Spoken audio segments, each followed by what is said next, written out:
Everyone talks about body contouring like it's a magic, but what really happens under the skin when you remove excess fat? Let's talk about that. Now, body contouring is a cosmetic procedure where we do variety of surgeries and non-surgical procedures to remove some stubborn fat from the specific areas. When we talk about the science under the skin, there are two kinds of fat. One is called as peripheral fat. The second is called as visceral fat. Peripheral fat is something fat which is just above the muscles. Imagine there is lump fat under the skin but above the muscles. And there is something called as visceral fat which is inside the muscles, which is deeper tissues. So most of the peripheral fat can be treated with like cryolipolysis, high intensity focused electromagnetic treatments, also HIFU. So when we divide these two things, either we can do surgical, that is liposuction, you can do non-surgical, which is HIFU, HIFM and cryolipolysis. What we usually do in liposuction. Now liposuction is a surgical procedure where we make a small holes in certain areas to remove some amount of fat. There are varieties of technologies in liposuction, starting with Vaser, which is called as ultrasonic liposuction. There is laser liposuction. There is power assisted liposuction.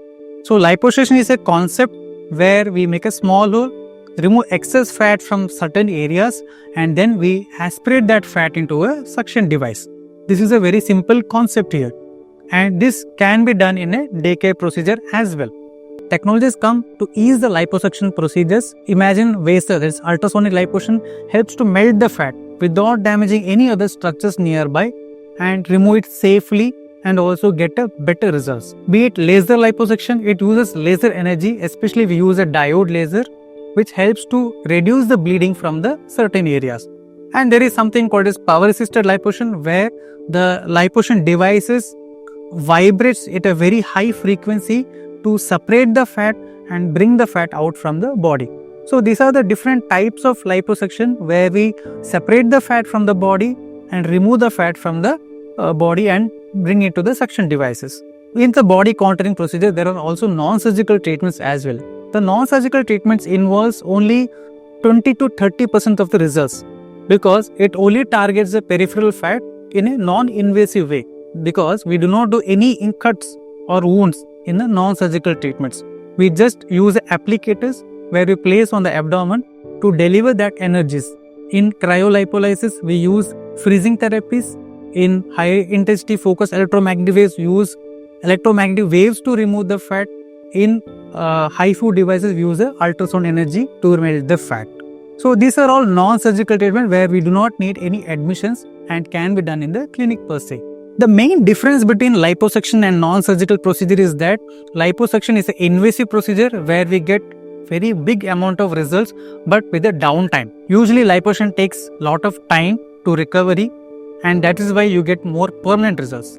But in case of non-surgical devices, the downtime is very low, but you get very less results compared to the liposuction. Now, let me discuss something more about liposuction. In liposuction, who are the ideal candidates for liposuction? Usually, we tell that our patients the patients who has done workout and diet and maintain their weight for at least 3 months. Then, if still they have more amount of fat or stubborn fat in some areas, then they are very ideal candidate for the liposuction. So what are the prerequisites before going for liposuction? When a patient comes for a liposuction, we usually do some preliminary examination. First and foremost would be to examine the body per se. If the patient wants to do some liposuction in the areas of arms, abdomen, chest, face, thighs, all the areas can be treated. But we need to evaluate the patient. So it is very important for a patient to come to a doctor's clinic, get themselves examined and get themselves seen whether there is a visceral fat or a peripheral fat, and then decide on the treatment plans.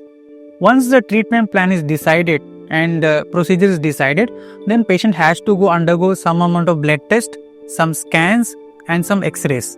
Once all these reports are fine and we get a fitness from a physician, we go ahead with the liposuction procedure. The procedure usually takes between 1 to 4 hours depending on the area. Imagine you do liposuction of your face, it hardly takes around 45 minutes. But if you're doing for chest and arms, it might take another 1.5 hours. But if you're doing abdomen and thighs, then it might take around 3 to 4 hours as well.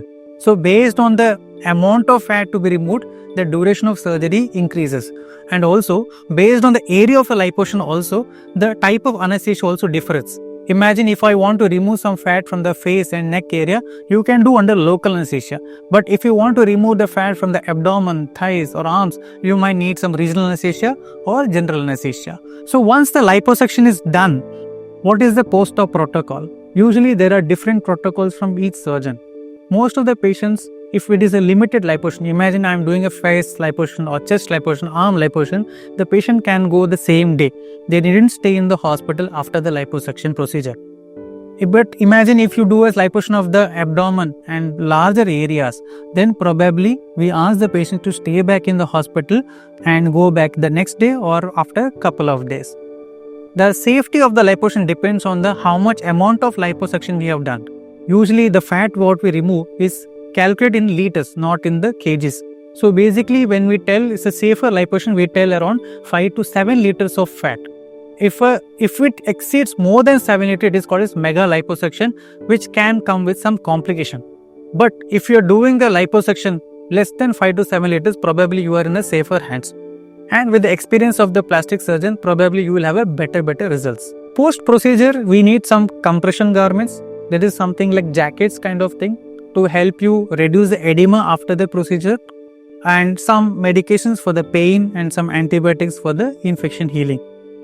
Other than that, you needn't do anything extra here. But yes, you need a lot of patience for your results to come in. Because after the liposuction, usually what we tell is that there will be a lot of swelling, that is edema in the tissues. This can take around 1 week to 2 weeks to subside. So what we tell our patient is that you can expect the results at around 1 month, around 80%. And by the end of 3 months, you can expect around 90%. The final results will be at the end of 6 months.